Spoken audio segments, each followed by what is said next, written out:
ओम गंग गणपतये नमः। जय माता रानी। दोस्तों, आपके अपने चैनल धर्म साधना में आपका बहुत बहुत स्वागत है। माँ भगवती दुर्गा की कृपा सदैव आप और आपके समस्त परिवार पर बनी रहे। दोस्तों, आज की वीडियो में मैं आपसे बात करने वाली हूँ भाद्रपद मास में आने वाली गणेश चतुर्थी के विषय में। अब वैसे तो गणेश चतुर्थी हर महीने में आती है, लेकिन भाद्रपद मास के शुक्ल पक्ष में जो गणेश चतुर्थी आती है वो विशेष रूप से बहुत महत्वपूर्ण मानी गई है। ऐसा कहा जाता है कि आज ही के दिन भगवान गणेश का जन्म हुआ था, इसलिए इस चतुर्थी को मनाया जाता है भगवान गणेश के जन्मोत्सव के रूप में। और भाद्रपद मास की गणेश चतुर्थी चतुर्थी तिथि से प्रारंभ होती है और चतुर्दशी तिथि तक मनाई जाती है। मतलब भाद्रपद मास की शुक्ल पक्ष की चतुर्दशी तिथि पर भगवान गणेश का विसर्जन किया जाता है। मतलब भगवान गणेश का जन्मोत्सव पूरे 10 दिनों तक चलता है। इन 10 दिनों में भक्त अपने घर में भगवान गणेश की प्रतिमा को विराजित करते हैं, विधि विधान से उनकी पूजा आराधना करते हैं और फिर भाद्रपद मास की शुक्ल पक्ष की चतुर्दशी तिथि, जिसे कि अनंत चतुर्दशी कहा जाता है, उस दिन विधि विधान से भगवान गणेश की पूजा आराधना करने के बाद उनकी मूर्ति का, उनके विग्रह का विसर्जन किया जाता है, जल प्रवाह किया जाता है। तो ये 10 दिन बहुत महत्वपूर्ण होते हैं। और आज की वीडियो में आप जानेंगे कि गणेश चतुर्थी का पावन पर्व कब है, चतुर्थी की तिथि कब प्रारंभ हो रही है, कब समाप्त हो रही है, और जो भक्त चतुर्थी तिथि का व्रत धारण करते हैं उन्हें व्रत कब धारण करना है।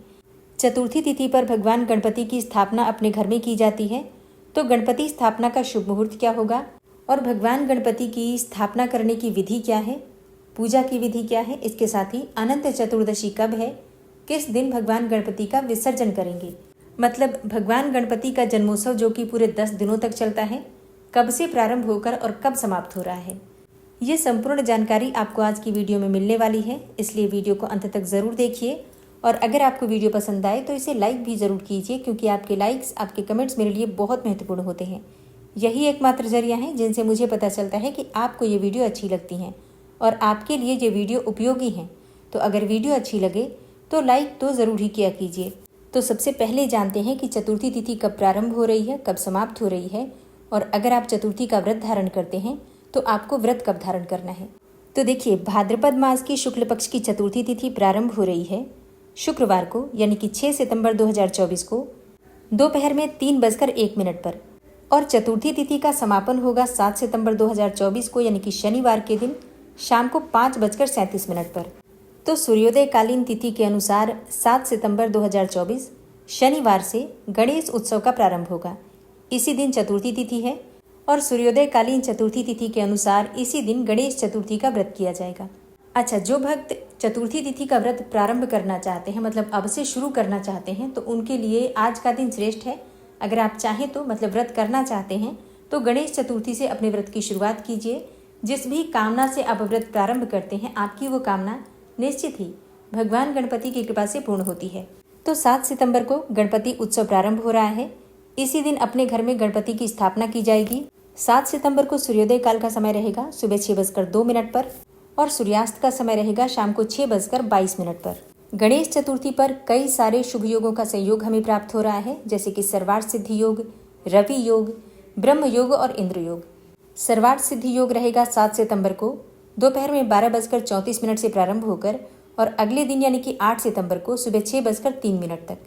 इतने समय तक आपको जो सर्वार्थ सिद्धि योग का संयोग प्राप्त हो रहा है, इस समय में अगर आप भगवान गणपति की स्थापना, पूजा, आराधना करते हैं तो भगवान गणपति की विशेष कृपा आपको प्राप्त होती है। अगला योग है रवि योग, जो कि गणेश चतुर्थी के दिन सुबह 6:02 से दोपहर 12:34 तक रहेगा। तीसरा शुभ योग आपको प्राप्त हो रहा है ब्रह्म योग का, जो कि चतुर्थी के अवसर पर सूर्योदय के साथ ही प्रारंभ हो जाएगा। सुबह 6:02 से रात्रि 11:17 तक ब्रह्म योग रहेगा। और चौथा शुभ योग है इंद्र योग, जो कि गणेश चतुर्थी की रात्रि में 11:17 से प्रारंभ होकर और अगले दिन तक रहेगा।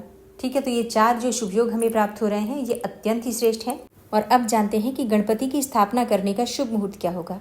तो देखिए, 7 सितंबर को शनिवार के दिन गणेश चतुर्थी की पूजा का जो शुभ मुहूर्त आपको प्राप्त हो रहा है, सुबह 11:03 से दोपहर में 1:34 तक। गणेश चतुर्थी के दिन दोपहर में ही भगवान की पूजा की जाती है, उनकी स्थापना की जाती है। तो इस दिन आपको प्रातःकाल जल्दी उठना है। उठकर नित्य कर्मों से निवृत्त हो जाइए, फिर स्नान कर लीजिए, साफ स्वच्छ वस्त्र धारण कर लीजिए और भगवान गणेश की मूर्ति की स्थापना आज आपको करनी है, तो उसके लिए पहले अपने घर में जहाँ पर आपको गणपति की स्थापना करनी है उस स्थान को अच्छे से साफ कर लीजिए। भगवान गणपति की पूजा के लिए सामग्री क्या चाहिए आपको, देखिए।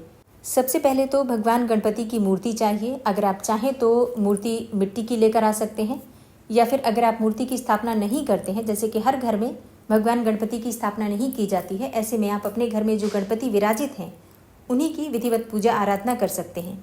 गणपति की मूर्ति के अलावा आपको चाहिए लकड़ी की एक चौकी, लकड़ी का एक पाटा जिस पर आपको गणपति की स्थापना करनी है। केले के पौधे चाहिए होते हैं मंडप बनाने के लिए, और लाल या फिर पीले रंग के कपड़े चाहिए आपको जो कि आप चौकी पर बिछाएंगे। नए वस्त्र होने चाहिए। जनेऊ चाहिए आपको, भगवान गणपति को अर्पित करने के लिए पीला जनेऊ चाहिए होता है। और ध्वजा चाहिए। ध्वजा मतलब पताका, झंडा, जो कि भगवान को आप अर्पित करेंगे और उसके बाद अपने घर के ऊपर, छत के ऊपर लगाएंगे। और भगवान गणपति की पूजा में आपको जो सामग्री चाहिए, चंदन, दूर्वा, फूल, अक्षत, पान का पत्ता, सुपारी, जो भी ऋतुफल होते हैं अभी मौजूद आपको मिल जाए मार्केट में, आप वो ऋतुफल लेंगे, मिठाइयाँ लेंगे, धूप, दीप, गंगा जल, कपूर चाहिए आपको आरती के लिए भी, और घर में हमेशा कपूर प्रज्वलित करने से नकारात्मक ऊर्जा दूर होती है। सिंदूर चाहिए जो कि भगवान गणेश को अत्यंत प्रिय है। कलश चाहिए स्थापना करने के लिए। मोदक चाहिए भगवान को भोग लगाने के लिए, या फिर आप चाहें तो मोतीचूर के लड्डू ले सकते हैं। फल इत्यादि तो आप लेंगे ही। घर में भी आप चाहें तो कुछ पकवान बना सकते हैं जो कि भगवान गणपति को प्रिय हैं। और केला ज़रूर चाहिए क्योंकि केले का भोग भगवान गणपति को ज़रूर लगता है। इसके अलावा पंचामृत चाहिए, पंचमेवा चाहिए, कलावा चाहिए आपको, मौली जो कि आप अपने हाथ में बांधेंगे, भगवान गणपति को अर्पित करेंगे। आम और अशोक के पत्ते चाहिए। और इसके साथ ही भगवान गणपति की पूजा में कुछ विशेष आरती, या फिर अगर आप चालीसा पढ़ना चाहते हैं, कथा इत्यादि पढ़ना चाहते हैं, तो ये सभी पुस्तकें भी आप चाहें तो ले सकते हैं पूजा की दुकान से। अच्छा, ये सभी सामग्री आप 1-2 दिन पहले भी घर में लाकर रख सकते हैं।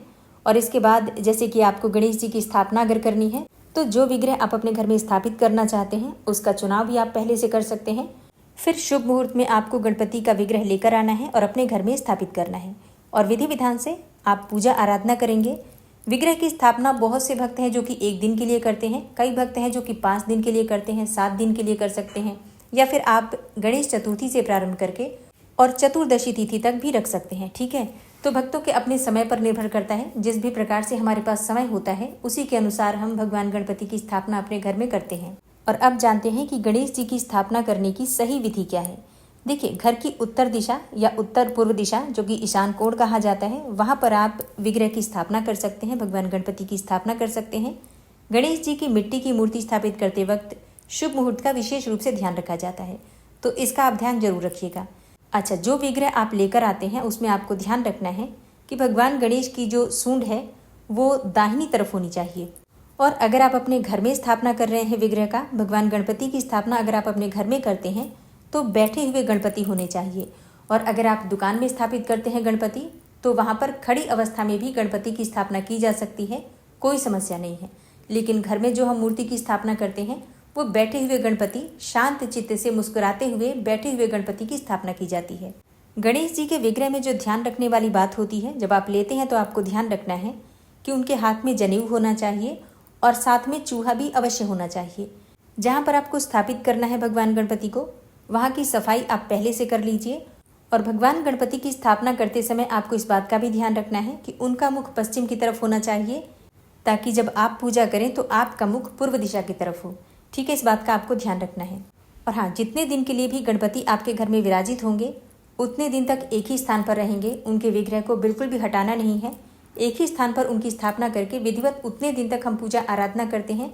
फिर जब हमें विसर्जन करना होता है उसी दिन विधिवत पूजा आराधना करके विसर्जित की जाती है, मूर्ति हटाई जाती है। तो इन सभी बातों का आपको ध्यान रखना है अगर आप गणपति की स्थापना अपने घर में करते हैं तो। और अब जानते हैं कि गणेशोत्सव का समापन कब होगा, मतलब अनंत चतुर्दशी कब है। देखिए, अनंत चतुर्दशी 17 सितंबर को है, मंगलवार के दिन। तो 7 सितंबर 2024 शनिवार से गणेश उत्सव का प्रारंभ होगा और मंगलवार को 17 सितंबर 2024 को अनंत चतुर्दशी पर इसका समापन होगा। तो आप सभी को गणेश उत्सव की बहुत बहुत शुभकामनाएं। भगवान गणपति की कृपा सदैव हम सभी पर बनी रहे। गणेश चतुर्थी पर पूजा आराधना आपको किस प्रकार से करनी है, किस कामना के लिए कौन सा उपाय करना है और किस कामना से किस प्रकार के गणपति की स्थापना की जाएगी, ये सभी जानकारी आपको आने वाली वीडियो में मिल जाएंगी। तो चैनल से जुड़े रहिए ताकि सभी जानकारी आपको सही समय पर प्राप्त हो। इसके अलावा हरतालिका तीज, अमावस्या तिथि, इन सब के विषय में अगर आप जानना चाहते हैं तो चैनल पर वीडियो अपलोड हो चुकी हैं, ज़रूर देख लीजिए।